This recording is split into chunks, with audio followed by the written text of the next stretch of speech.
this evening's portion or this week's portion is a very powerful one. It comes from the book, from the parashat called Vaetchanan, where Moses is pleading with God. And so I'd like to just get right into it because there's a lot in it and it's really powerful.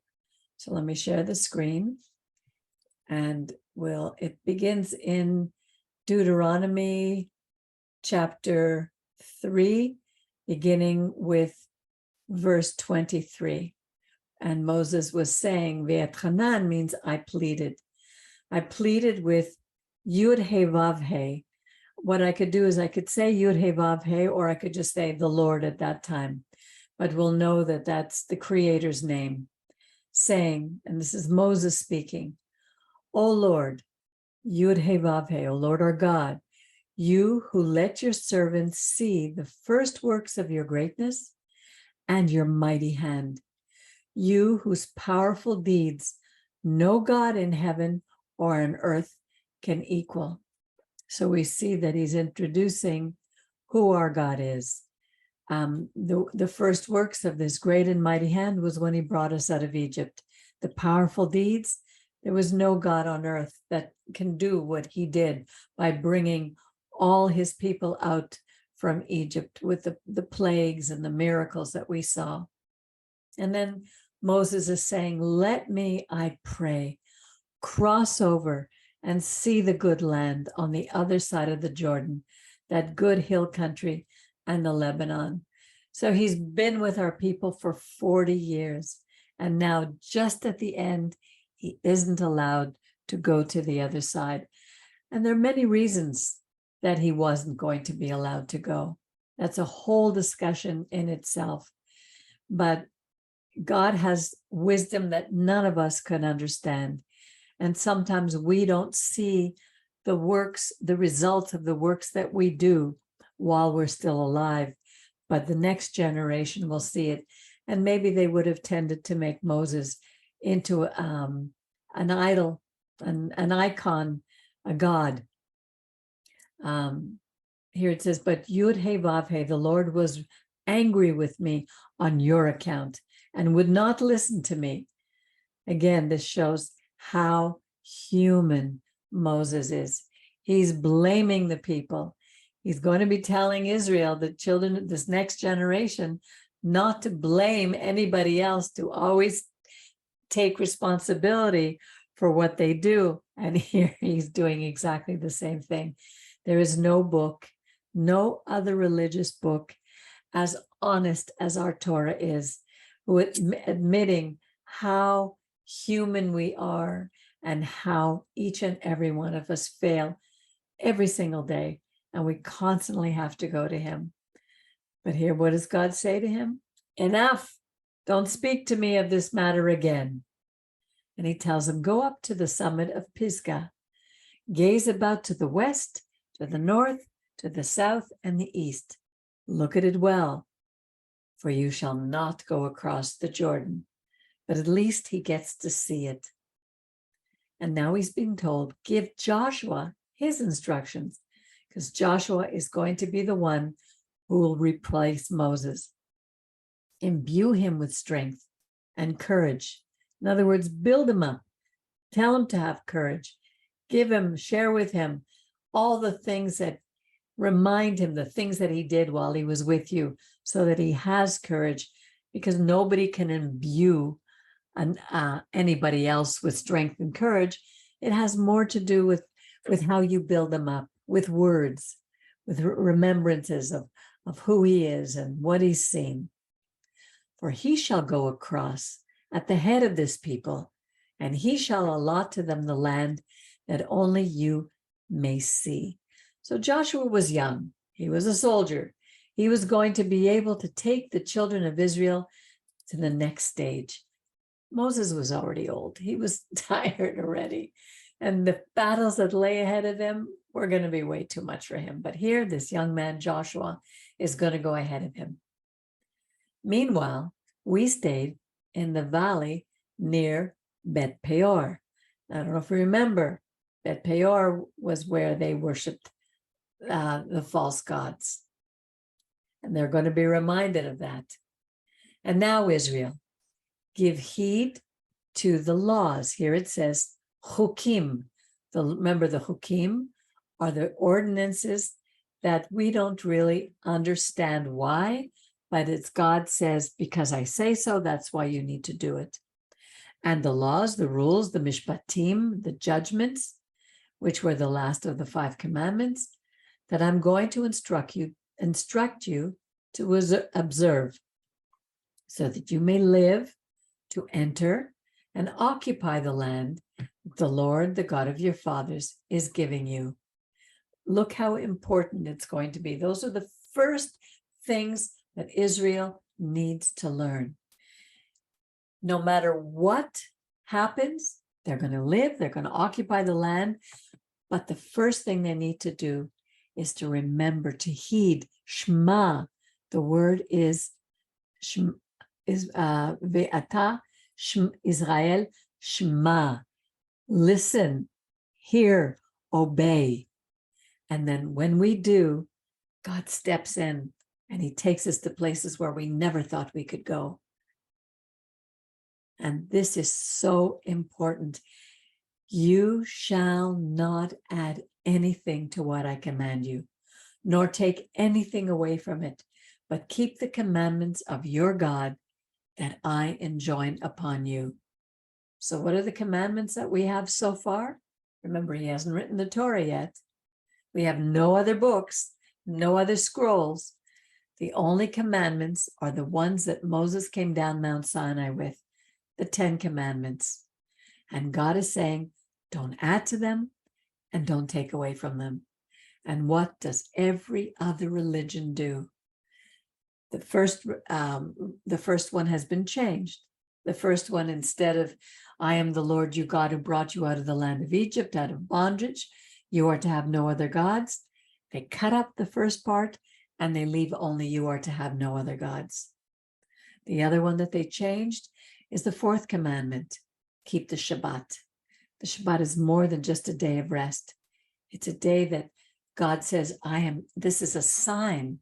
It's a sign that he is the creator, that he created everything, that he gives us order, and he give it to us so that we could rest, but rest in him, in the only God that there is. You saw with your own eyes what the Lord did in the matter of Baal Peor, that your God wiped out from among you every person who followed Baal Peor. And what does Baal Peor represent?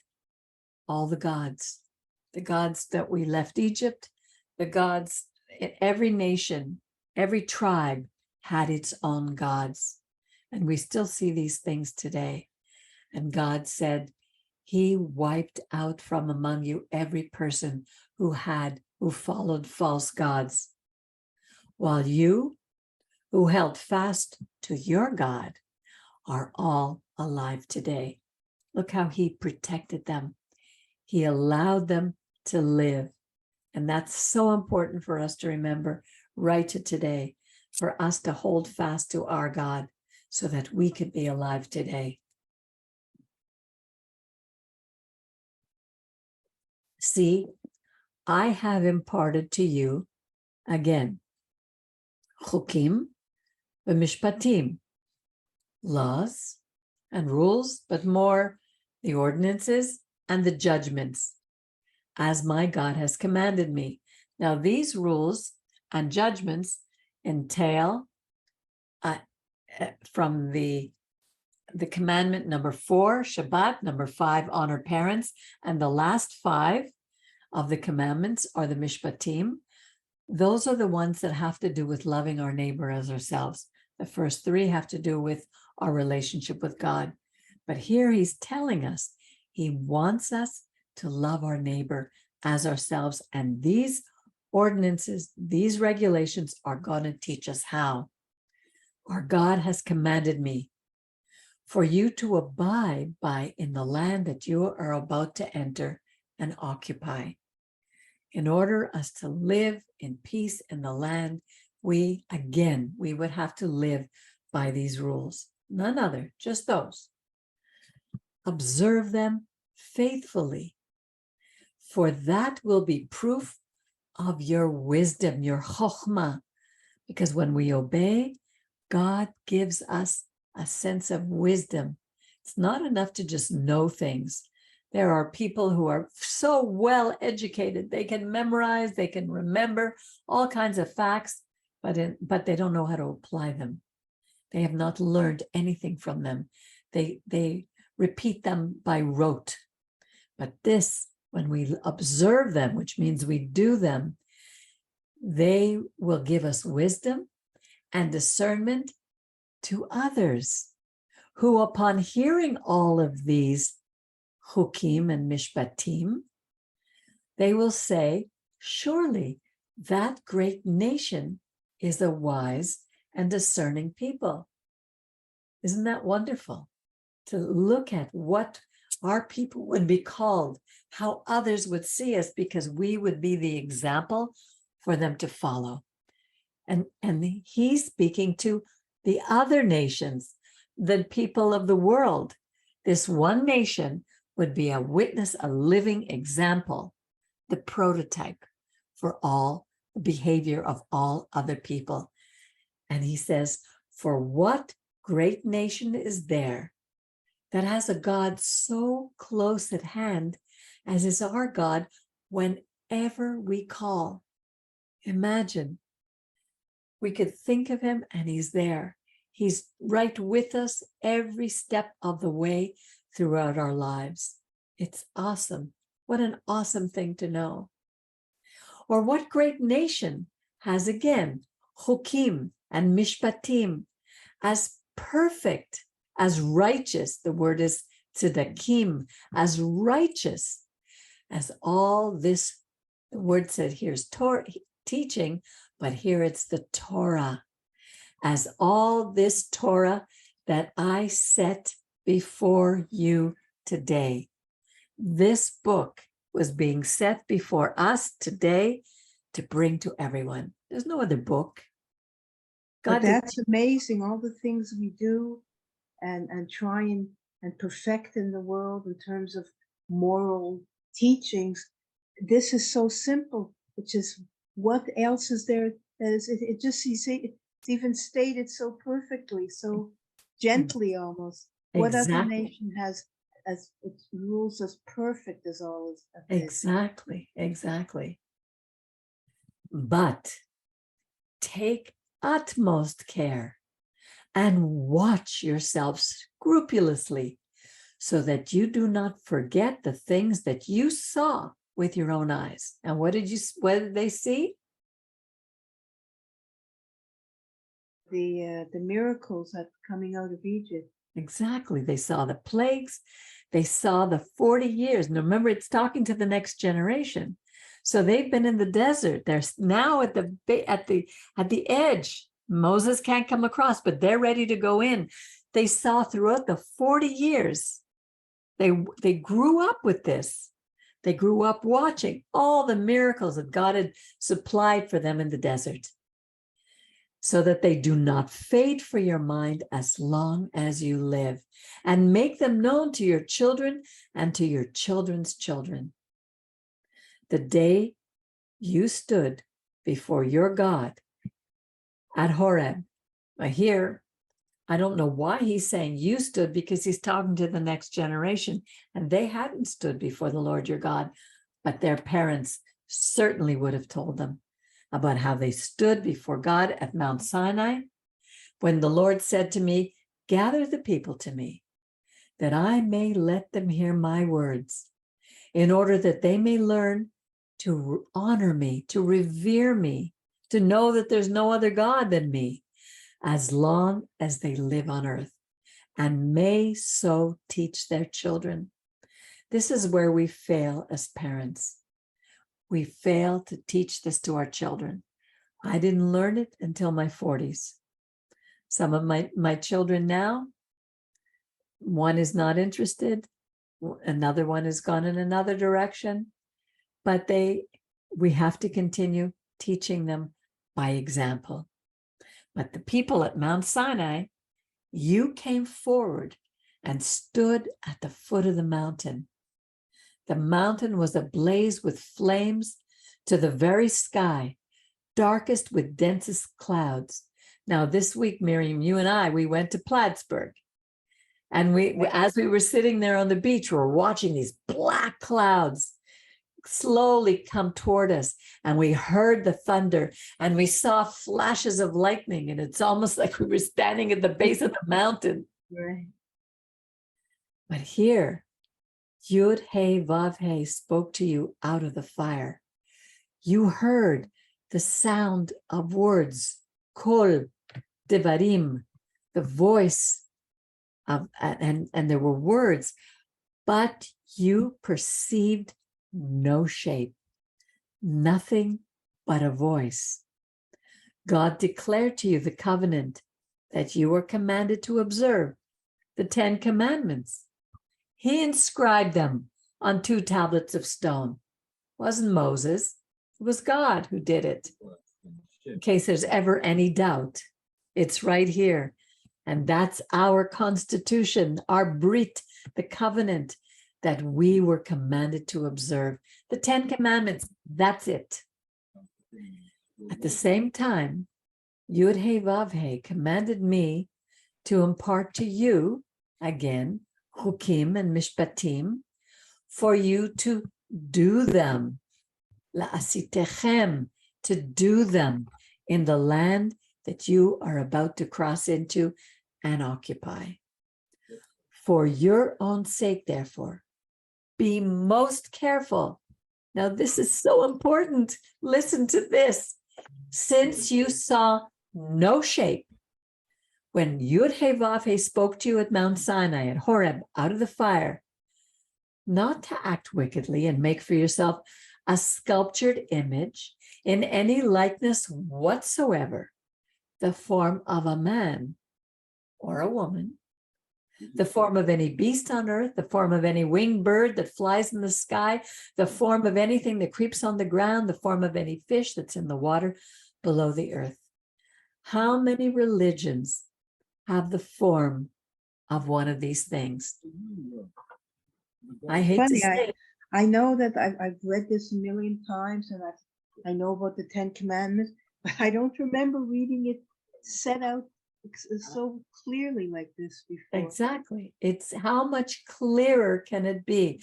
Why do you think every religion on the world, including atheism, has to change the Torah or completely deny it, not teach it? They say the old is no longer good. Now we have something new.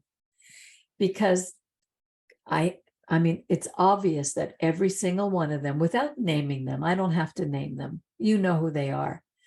But they've taken a form of a man. They've taken a form of a woman. They've taken form of beasts, winged birds. And they build statues and they build totems. They build all kinds of things to worship them. And listen to this. This is something, Miriam, that you and I know very well. And when you look up at the sky and behold the sun and the moon and the stars, the whole heavenly host, you must not be lured into bowing down to them or serving them. These, your God, Yud He Vav He, allotted to other peoples everywhere under heaven. Okay, what does that mean? That I remember reading, and I remember asking the same question. Like, are they? What is it they're saying? It shouldn't be understood that God is endorsing this kind of worship to other peoples. So what, like here it says, these your God Adonai allotted to other peoples. So what do you mean? Like, does it mean that it happened, but we are not to do that by example? Not that God is endorsing those sort of No. Let's see. It seems that other nations would have taken it for themselves. Remember with Pharaoh, that he kept hardening his heart, and then God let him continue in his ways. So I guess but he's not saying that he endorses that. It's already happened, and he's letting them continue in that. But we, as an example, not we, I mean, well, Israel as an example is not to do that. And but those of any race or color or creed who will listen to the message of God should not worship those things. It just could be misunderstood that, it's because of the way this, it's translated in English, which is not very good according to the Hebrew. Because there are people who think, this is only for Israel. Right. With the commandments and, God is for the whole world. Okay. L'kol ha'amim, the people, tachat, took, kol hashemayim. It's like they took the heavens for themselves. The nations took these for themselves. Right. Elohechem atem lechol. I don't think this is a good translation. Like a lot, it doesn't sound like the right word. No, I honestly don't believe that this, I don't know if it says anything here. I'll have to look at that again, but I really believe that it's a very poor translation. It wasn't meant for anybody, no. but the nations have claimed it to be their own. I mean, when I remember reading about Hitler in the Second World War, he would rely on his astrologers. The astrologers to tell him, what to do next. And I think it was the British who were able to infiltrate and find out, and they gave them wrong messages. And with that, he lost the war, thank God. But for us, we're not to rely on those things. And those who join us, those who are part of us, are not to rely, because these are all created things. The sky, the sun, the moon, the stars, they're created. They're not gods. And we must not be lured down to bowing down and serving them. But you, Lord, you took and brought us out of Egypt, that iron blast furnace. It's like we were put through the furnace to be God's very own people, as is now the case. Now Yud-Heh-Vav-Heh was angry with me on your account and swore. Brian, I'm going to put you on mute because you're making noise there. Thank you. Now the Lord was angry with me on your account and swore that I should not cross the Jordan and enter the good land that your God is assigning you as a heritage. And again, he's reminding the people how it was their fault and that God was angry with him. For I must die in this land, and I will not cross the Jordan, but you will cross and take possession of that good land.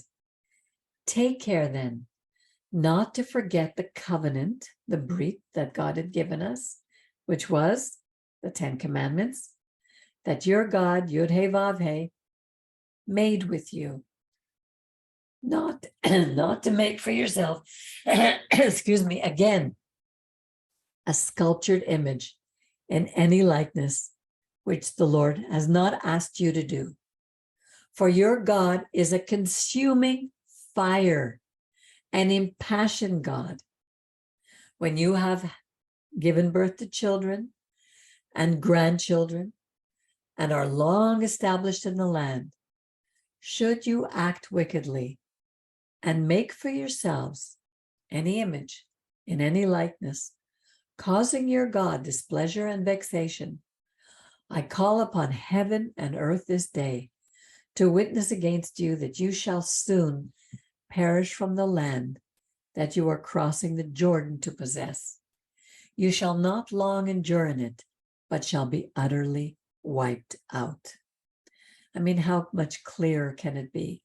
And we have to be careful again today, because there are so many of our people who in Israel and all over the world. When I was involved in the New Age, I ran into Jews everywhere. They were gurus and they were involved in every religion whatsoever, like the Jews, the Buddhist Jews who are in Buddhism and in Hinduism and in every single religion of the world, because we are searching, because there's something in us that needs to connect with our God.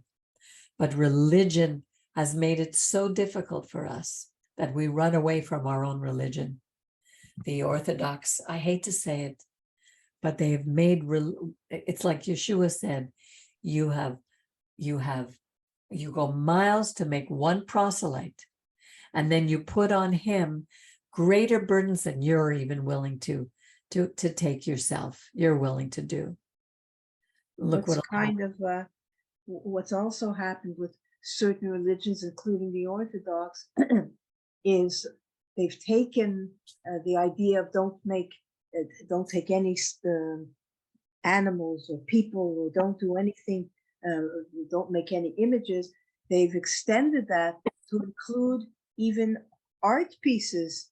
You can't have artwork in certain ultra-Orthodox. exactly. It's a total misunderstanding. Art is from God. It's beauty. It doesn't. God is not talking about it so literally. So exactly. But it's interesting because I've been in Orthodox homes where they'll have pictures of rabbis who they honor and revere, who many look upon almost as gods themselves. So even they're being hypocrites about it. But look what will happen to us. Yud He Vav He will scatter you among the peoples. That's you and I and Brian. We're scattered among the peoples. Right. And only a scant few of you shall be left among the nations to which the Lord will drive you. Among the billions of people on earth, we are such a small minority.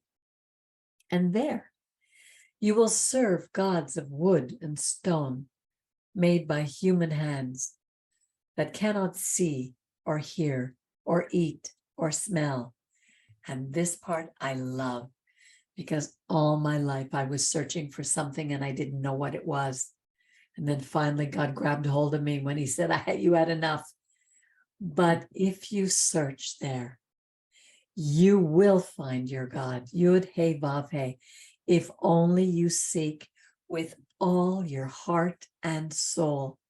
When you are in distress, because all these things have befallen you, and in the end, you will return and obey your God. Isn't that beautiful? That's so beautiful.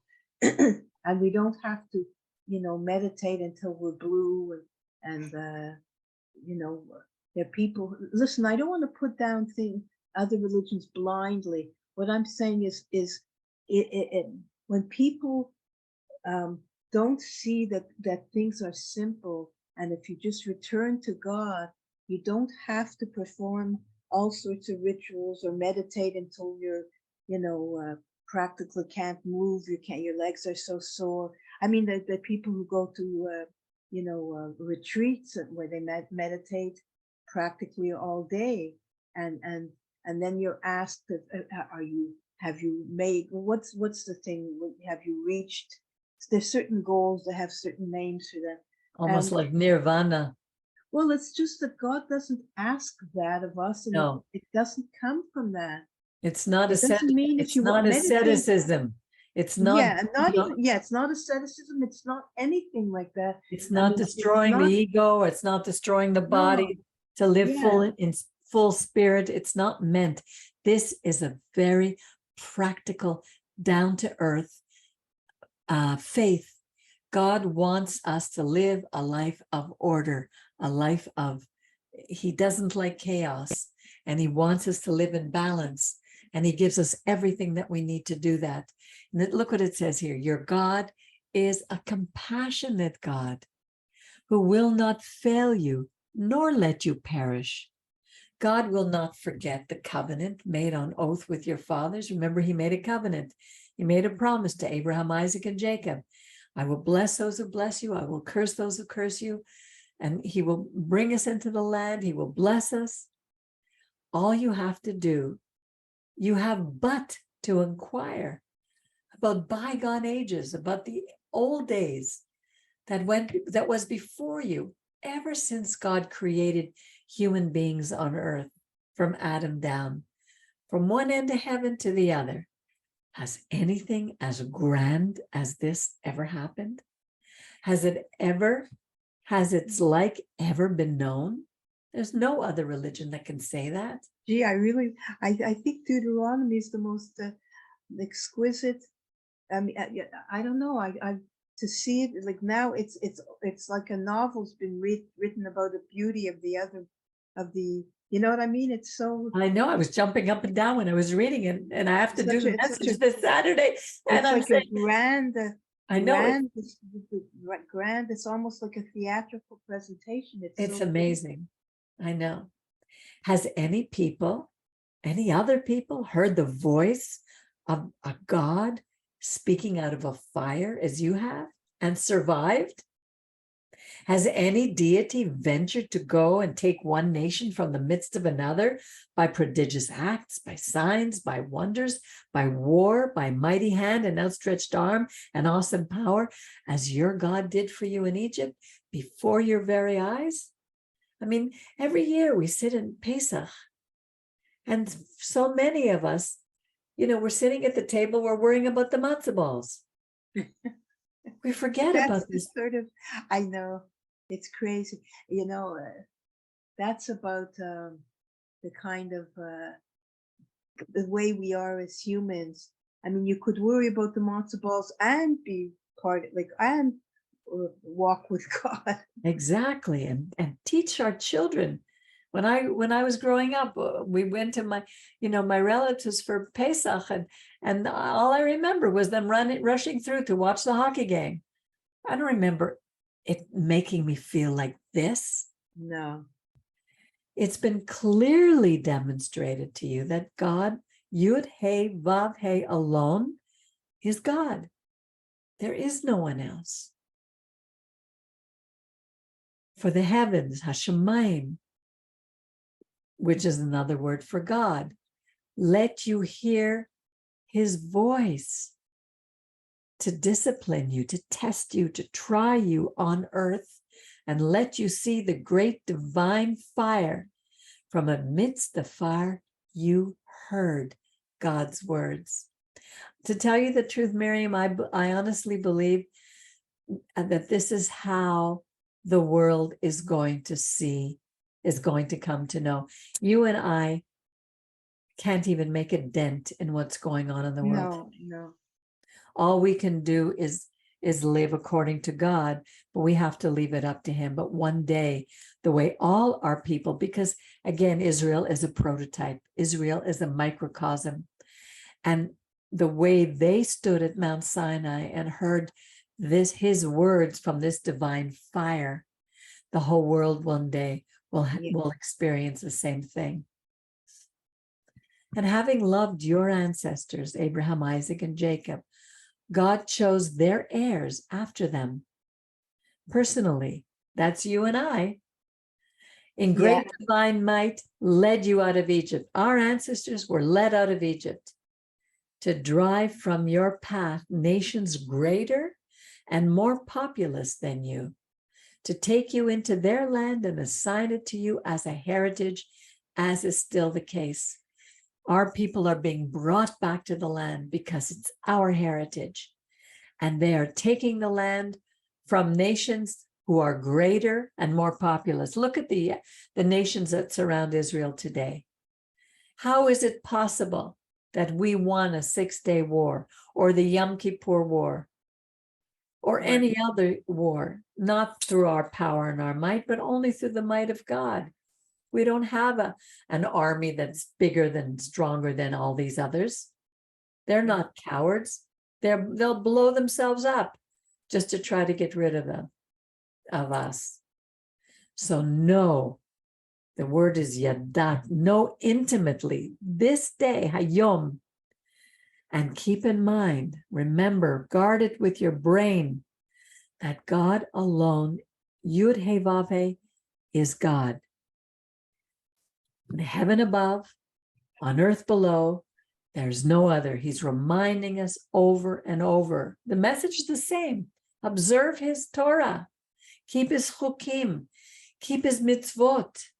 Keep these commandments, these 10 commandments. That's all he's asking us, which I enjoin upon you this day, that it may go well with you and your children after you, and that you may long remain in the land that your God, Yud He Vav He, is assigning to you for all time. We're not taking the land from anybody.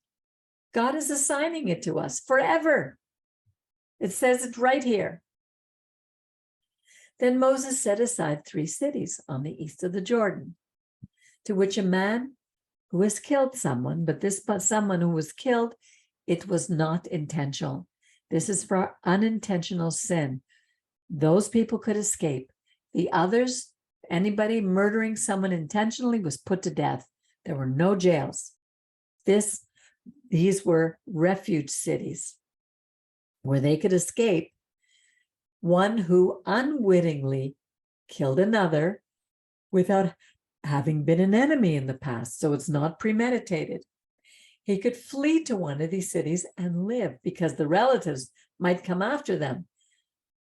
Bezer in the wilderness, in the tableland belonging to the tribe of Reuben, Ramoth in Gilead belonging to Gad, and Golan belonging to Manasseh. So these were the 3 who were on the other side of the Jordan. These were the 3 tribes who said to Moses, please let us stay here. We have too much cattle. We want to stay here. And that's where the city of refuge is. It's outside the land. This is the Torah that Moshe set before the people of Israel. These are the decrees, the laws, the rules. Edut, ha-chukim, ha-mishpatim, that Moses addressed to the people of Israel after they left Egypt. Beyond the Jordan, in the valley of Bet Peor, in the land of King Sihon, of the Amorites who dwelt in Heshbon, whom Moses and the Israelites defeated after they left Egypt. They had taken possession of his country and that of King Og of Bashan, the 2 kings of the Amorites, which were on the east side of the Jordan, from Aroer on the banks of the Wadi Arnon, as far as Mount Zion, that is in Hermon. Also the whole Arava, the desert, on the east side of the Jordan, as far as the sea of the Arava at the slopes of Pisgah. Excuse me, let me just take a drink. Moses summoned all the Israelites to them. Shema, hear. Sound good in the background now? Pardon me, Brian? Do I sound good in the background? I'm turning you off because I'm reading. Okay. And I don't want any other external noise, okay? Moses summoned all the Israelites to them and said, hear, Shema Israel, hear, listen to me, be obedient. The laws, the chukim and mishpatim that I proclaim to you this day, study them, observe them faithfully. Isn't it interesting? Now, this is what we hear over and over and over again. It doesn't say, he's not saying, make some confession of faith, fall on your face before God, be big in emotion, get knocked over. Somebody's saying, learn them, do them, be faithful to them. It's practical. Our God, Yud-Heh-Vav-Heh, made a covenant with us at Horeb. It was not with our ancestors that God made this covenant, but with us, the living, everyone who is here today. Face to face. So beautiful. Yeah, I love it. Us, everyone. That's us, everyone. Face to face. Panim bepanim. Face to face, just like he spoke to Moses. Spoke to you on the mountain out of the fire. I stood between Yud-Heh-Vav-Heh. He spoke face to face with Moses, and who stood between Yud-Heh-Vav-Heh and the people at that time to convey Yud-Heh-Vav-Heh's words to you, for you were afraid of the fire, and you did not go up the mountain saying, and here he's going to repeat the 10 commandments. And it is so important for every single one of us to know these at the tip of our tongue and be able to name them to absolutely everyone. I am the Lord your God who brought you out of the land of Egypt, the house of bondage. You shall have no other gods beside me. Number one, remember, he's a God of history. Look what he did to us. We can rely on him because of all the things he did when he brought us out of the land of Egypt. No other God would do that, could do that, because they're not real. Don't make an image, no likeness on earth or in heaven below, on earth, on heaven above, on earth below, or the waters below the earth.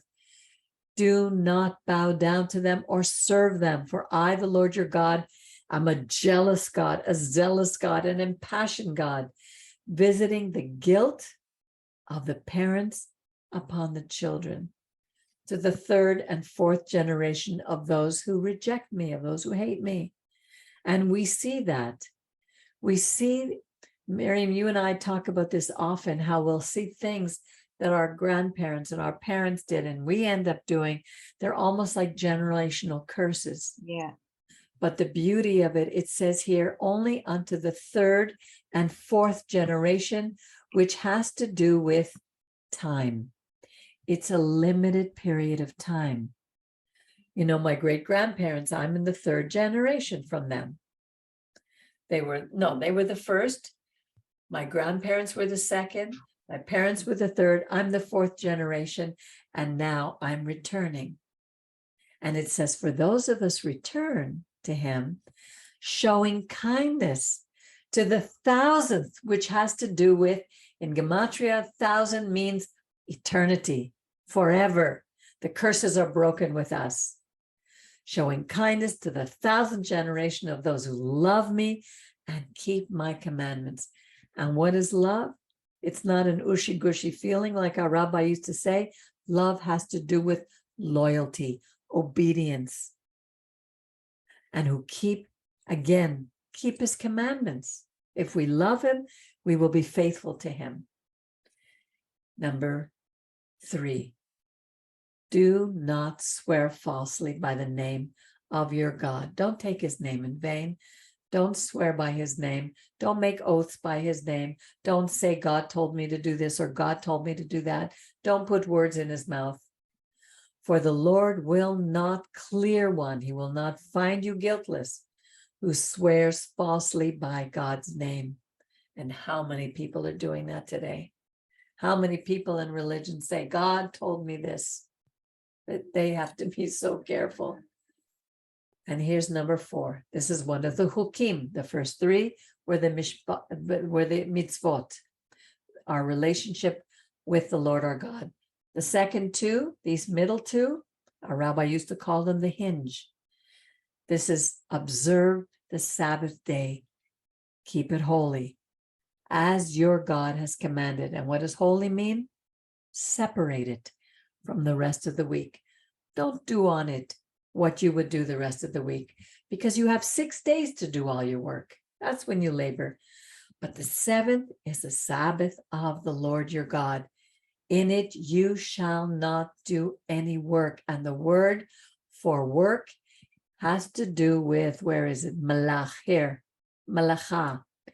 It has to do with salary. The word melach is salt. That's where we get the word salary. So it's a Sabbath, you shall not do any work. But not only us, not our children, not our servants, not our slaves, not those who work for us, not our animals. So there's no Shabbos goy. Not us, not our donkeys, nor our cattle, or the ger living within us. Then the Gentile who was joined, like Ruth, like those, like Caleb, like all of those who have decided to follow the God of Israel. There's no conversion to another religion. It's those who decided to join us, so that your male and your female slave may rest too. They work hard all week long. And we're not. Remember, you were slaves. That's what we need to remember. We were slaves in the land of Egypt, and our God freed us from there with a mighty hand and an outstretched arm. Therefore, your God has commanded you to observe the Sabbath day. And in other verses, it says it is a sign. The sign of the Sabbath is a sign that God exists, and we are to remember that he is the God who took us out of the land of Egypt. Number 5, honor, kaved, like the kavod, the glory. Give honor, give glory to your father and mother, because they gave birth to you. Without them, you wouldn't be here, even if they weren't great parents, even if they made a lot of mistakes. He's not saying to qualify our honoring them. He's just saying, honor them as your God has commanded you, so that you may live long and you may fare well in the land that your God is assigning to you. That is for us. These 2 commandments are for us to be able, if we love ourselves, we'll give ourselves a Sabbath day. We'll take it off because it's good for us. If we love ourselves, we will honor our parents because it's good for us. And then the last ones, the last 5, are how we are to treat our neighbor. Do not murder them. Do not commit adultery. Do not steal. You shall not bear false witness against your neighbor. Don't lie about them. Don't destroy their character. And here, you shall not covet your neighbor's wife. Likewise, none of you shall crave, covet. Covet is more. Craving is more. It's like you ruminate about it, you think about it. How can I get it from them? What can I do? To the point you would even kill them or do any of these other things so that you can have it. Likewise, none of you shall crave your neighbor's house or his field or his male or female servant or his ox or his donkey, not anything that is your neighbor's. Those are the things that God wants us to do. They may seem simple, but they're not easy to do. How many of us covet? When I first read this a few years ago, in my 40s, when I went back and started studying the Bible, I went, oh my God, I've done every one of them. I've broken every one. And now I had to turn back. And God welcomed me wholeheartedly and rebuilt my life, restored the years the locust had eaten. Yud He Vav He spoke those words. Those and no more. Those and no more. Those and no more. To your whole congregation at the mountain, with a mighty voice out of the fire and the dense clouds. God inscribed them on 2 tablets of stone and gave them to me, Moses. And when you heard the voice out of the darkness, while the mountain was ablaze with fire, you came up to me, all your tribal heads, all your elders, and said, our God, Yud He Vav He, has just shown us a majestic presence. And we have heard God's voice out of the fire. We have seen this day that human beings, humankind, may live, even though God spoke to them. So we're not going to die, for this fearsome fire could consume us. If we hear the voice of God any longer, we will die. They were afraid. But what mortal ever heard the voice of the living God speak out of the fire as we did and lived? You go closer, speaking to Moses, and hear all that our God says. And then you tell us, because they were so afraid, tell us everything that our God tells you, and we will willingly do it. See, this is where our people have the idea that someone else could tell us what God has told us, and we will do what they say. That leaves room for too much interpretation. God wanted to speak to all of us. We are the ones who chose not to. The Lord heard the plea that you made to me, and the Lord said to me, I have heard the plea that this people made to you. They did well to speak thus. May they always be of such mind to revere me and follow all my commandments, that it may go well with them and with their children forever. Look what it says. Honor me, follow my commandments, so that it will go well with them and their children forever. That's all we need to do. It doesn't say that we have to do miracles. There's all kinds of things that people think we have to do. This is all we need to do. Go and say to them, return to your tents, but you remain here with me, and I will give you the whole instruction, the whole Torah. This is what he would then do. The laws, the hukim, the mishpatim, the mitzvot, that you shall impart to them. So he was going to give them to Moses. He remained there with him for 40 days and 40 nights. And then over the next 40 years in the desert, or the next 38 years, was when he wrote them on parchment, which we have preserved and have to this very day, so that they could observe in the land that I am giving them to possess. Be careful then to do as your God, Yud-Heh-Vav-Heh, has commanded you. Do not turn aside to the right or to the left.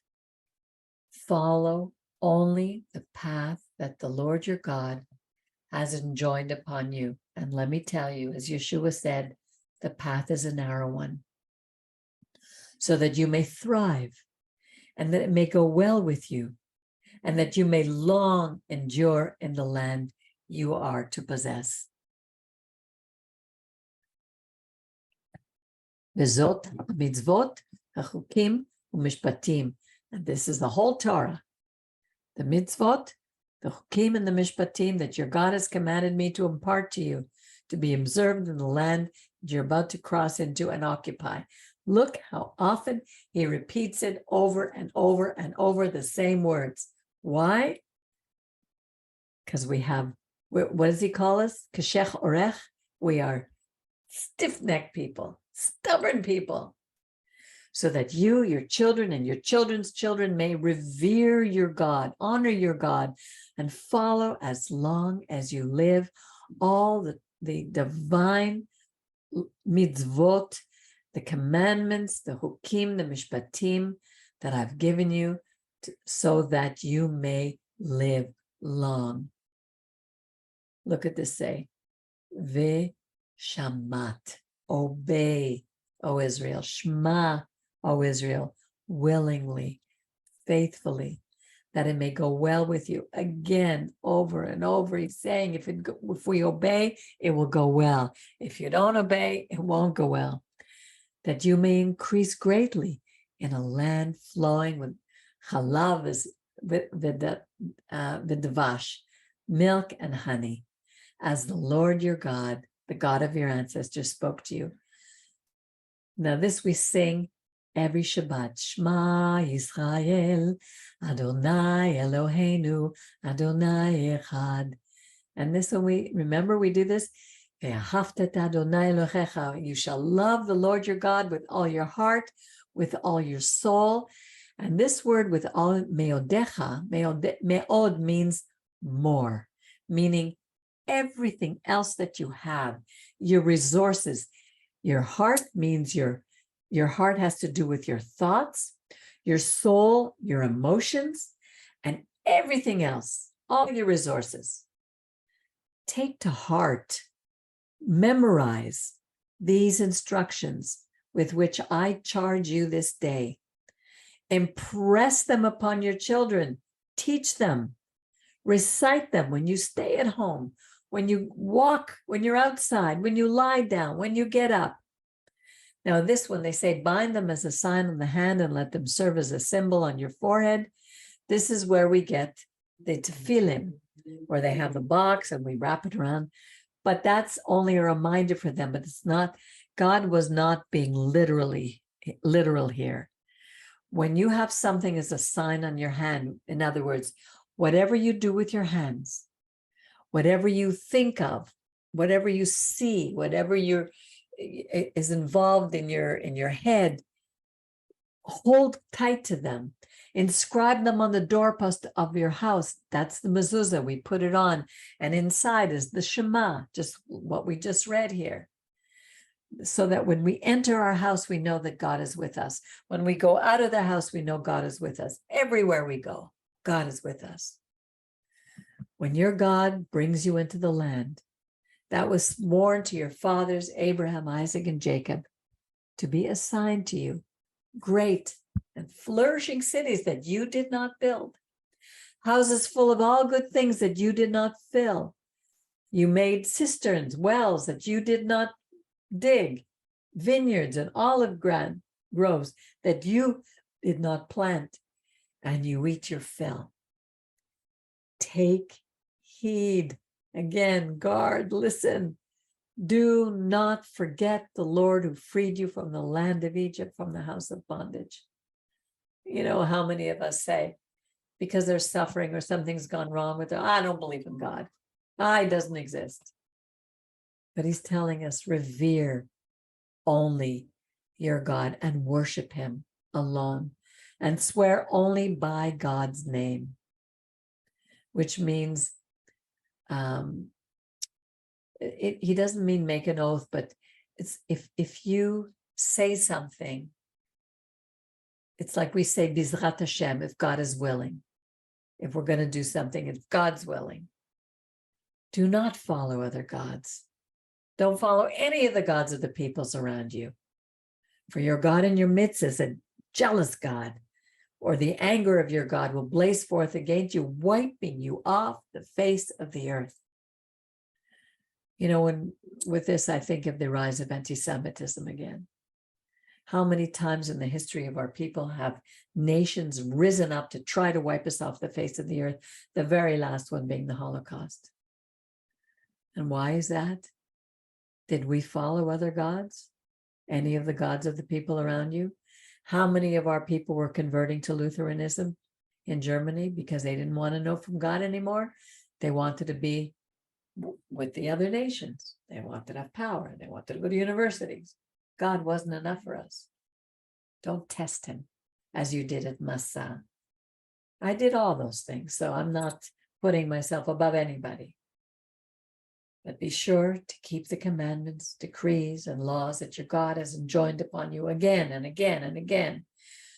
Do what is right, hatov, and good in the sight of God, that it may go well with you. So when things do not go well with us, don't blame other people. Take a look at what we are doing, that you may be able to possess the good land that your God promised as an oath to your fathers, and that all your enemies may be driven out before you. It's not our armies that are going to drive out our enemies. It's by doing what is right and good in the sight of God. How much clearer does it need to be? And in time to come, our children will ask us, what does this Torah mean, these laws, these decrees that God has asked us to do? Tell our children, this is why we need to keep the Pesach. We were slaves to Pharaoh in Egypt, and Yud He Vav He freed us from Egypt with a mighty hand. Yud He Vav He wrought before our eyes marvelous, destructive signs and wonders in Egypt against Pharaoh and all his household. And us, God freed from there in order to take us and give us the land promised on oath to our fathers. And, you know, it's important in this moment not to think that only the people, the children of Israel, the natural born children of Israel, were able to be freed, but also those who left with us. There were Egyptians who had seen the miracles. As we left, there were other nations around. Wherever we passed, they had all heard about the 10 Commandments. It's almost as if they had social media then, but let me tell you, it traveled fast in the desert, because in Joshua, we hear when Joshua entered Jericho, and Rahab, was it Jericho? And Rahab, who was in the wall, she said, we are shaking because we heard what happened and what your God did in Egypt. So we left Jew and Gentile together. There's no other religion, there's no other Torah. Then the Lord commanded us to observe all these chukim, to revere our God for our lasting good and our survival, as is now the case. It will be therefore to our merit before our God, Yud-Heh-Vav-Heh, to observe faithfully this whole instruction as God has commanded us. You know, we used to wonder why our rabbi would repeat things over and over again. How many times have we heard this in one portion repeated over and over and over and over? Because we are so stubborn. When your God brings you to the land that you're about to enter and possess, God dislodges many nations before you. So it's God dislodging the many nations. All these nations, the Hittites, the Girgashites, the Amorites, the Canaanites, Perizzites, Hivites, Jebusites, 7 nations much larger than you. God is giving us this land. God is getting rid of the people on it because of their mercilessness, their idolatry, their own sin. Your God, Yud-Heh-Vav-Heh, delivers them to you, and you defeat them, and you must destroy them. Don't make any terms with them. Don't bargain with them. Don't grant them any place in the land. Give them no quarter. Do not intermarry with them. Do not give your daughters to their sons or take your daughters for your sons. Look at our people today. How much intermarriage? How many are lost to the God of Israel because they have married people who are following other gods, and our people are losing. We're losing the battle. It doesn't mean intermarriage doesn't mean a Jewish person has to marry a Jewish person, but a person who belongs to God, wants to follow God, marrying somebody who doesn't believe that way. Exactly. It's like don't take on the gods, the pagan god. Exactly, because look at Ruth. Right. You had Ruth, there were 2 daughters. Naomi had 2 daughters. Orpah went back home to her gods. And what did Ruth say? Your people will be my people, and your God will be my God. That's not the same as this. This is the enemies who God wants us to destroy and get out of the land because of their paganism. Don't marry pagans. Don't marry idolaters. Don't marry the atheists. If you're a believer in God, marry a believer in God. That's what it means. For they will turn your children away from me to worship other gods, and the Lord's anger will blaze forth against you, promptly wiping you out. Instead, this is what you shall do to them. You shall tear down their altars, smash their pillars, cut down their sacred posts, consign their images to the fire. For you are a people consecrated to your God, Yud-Heh-Vav-Heh. Of all the peoples on earth, your God, Yud-Heh-Vav-Heh. How many times is he repeating his name?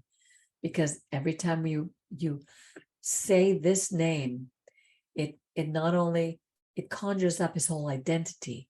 He's the God of power. He's the God of might. He's God of wonders. He's a God of history. He's an all omniscient, he has no beginning, no end. He's the only one like this. He's spirit. He does not take on the form of any man, animal, bird, or fish. He chose you to be God's treasured people. The nation, it says here, Am Segula, his treasured people. It's like when you have something precious that you treasure. And if anyone would appreciate that, it's my friend Miriam. We will go shopping and she will find these little treasures and just love them. And that's the way God holds us in his hand. We are his treasure. It's not because you are the most numerous of all the people that the Lord grew attached to you and chose you. You're the smallest of the peoples. And don't think you're so great. And it was because God favored you and kept oath made to your fathers that the Lord freed you with a mighty hand and rescued from the house of bondage, from the power of Pharaoh. No, Yadat, no, put it into that cup of yours, that head, that only your God, Yud He Vav He, is God. He's the creator. He's the Borei Olam. He's Elohim, Elohecha, your God. He's steadfast. He keeps his covenant to the thousands forever of those who love God and keep his commandments. But instantly requites with destruction, destroys those who reject him, who hate him. He's not slow with those who reject him, but instantly bring destruction upon them. So therefore, observe faithfully again the instruction, the mitzvot, ואת החוקים, ואת המשפטים, אשר אנוכי מצווך היום לעשותם, so that you will do them. I'm charging you today to do them, keep them, observe them. I mean, how much clearer can anything be? Miriam, is it not awesome? You're on mute.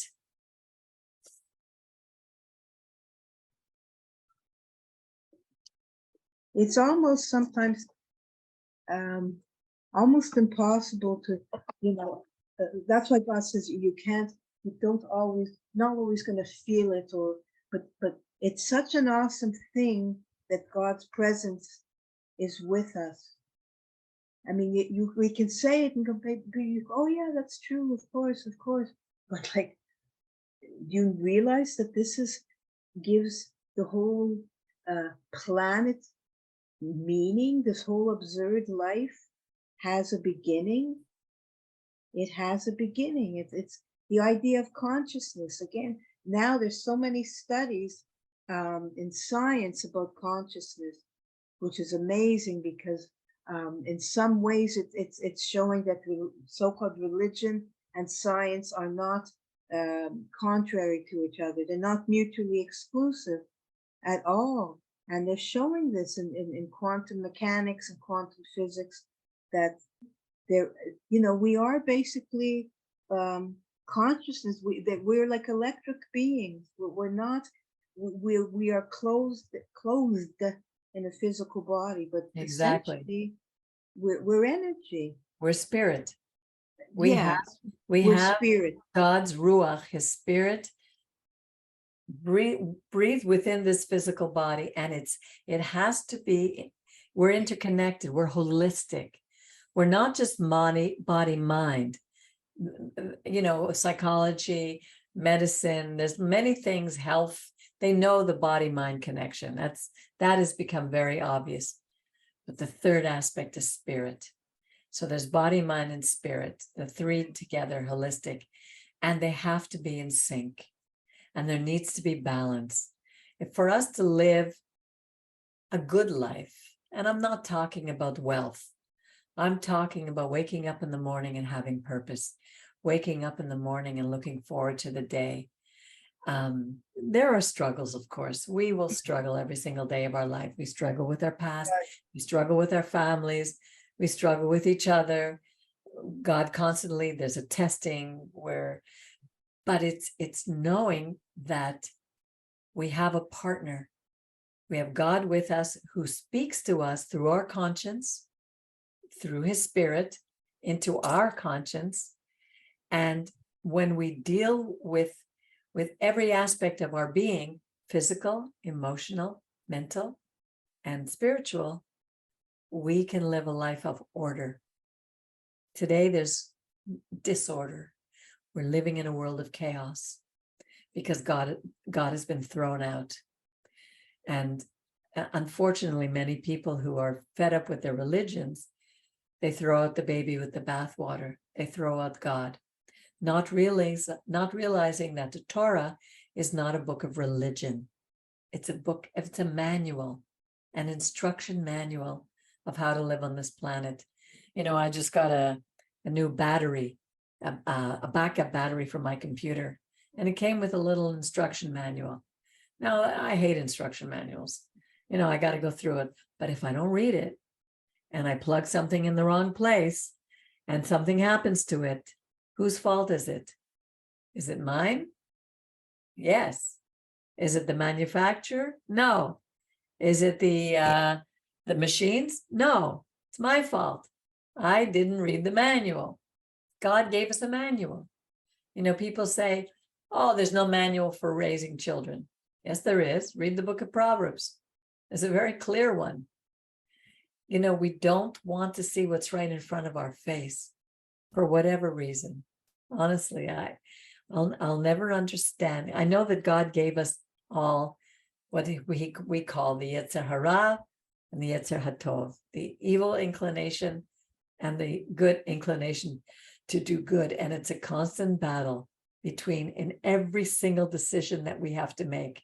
We have to weigh, are we doing the right thing? Are we saying the right thing? How often do we not? But then we can turn around and we can come back and we can make it right. And that's the idea.